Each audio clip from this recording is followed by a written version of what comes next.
Hi all అందరికీ నమస్తేనండి. Today నేను ఒక చిన్న చెట్టు చూపిస్తూ ఉన్నాను కదండీ! ఇదేనండి శివుడికి ఎంతో ప్రీతిపాత్రమైన ఆహ్, చెట్టు అన్నమాట. అదే తుమ్మి చెట్టు అన్నమాట అండి. చూసారు కదా! ఎంత బుజ్జి బుజ్జిగా ఉన్నాయో పూలు. ఇంకా మనకి కార్తీక మాసంలో ఎక్కువ ఈ తుమ్మి పూలతో పూజ చేస్తూ ఉంటారు.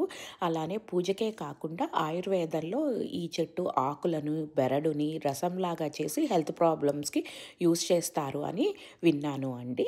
అలానే చూసారు కదా! ఎంత కొయ్యడం చాలా కష్టమండి. బుజ్జి బుజ్జిగా ఉంటాయో. అలానే ఇలా సీడ్స్ కూడా ఇక్కడ వస్తాయి అన్నమాట. చిన్న సబ్జా గింజల్లాగా ఈ సీడ్స్ మనకి వస్తాయి.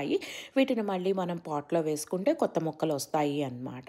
చూసారు కదా! ఈ వింటర్ మాకు కొంచెం కోల్డ్ అయిపోయిందనమాట. పూలు అంతగా విచ్చటం లేదు. ఇవేమో చిన్ని చిన్నిగా అయిపోయాయి. ఫ్లవర్ సైజు కూడా. అంతేనండి. ఇప్పుడు మాత్రం నేను కోసుకొని ఇవాళ కార్తీక మాస సోమవారంలో పూజ చేసుకున్నాను అనమాట. మనకిష్టమైనవి వస్తే ఎంత హ్యాపీగా అనిపిస్తదో, అలానే శివుడికి ఇష్టమైన ఇది అని తెలిసిన తర్వాత వాటితో పూజ చేస్తే ఆ ఆనందమే వేరే కదండీ! మీరు కూడా ఉంటే పూజ చేసుకోండి.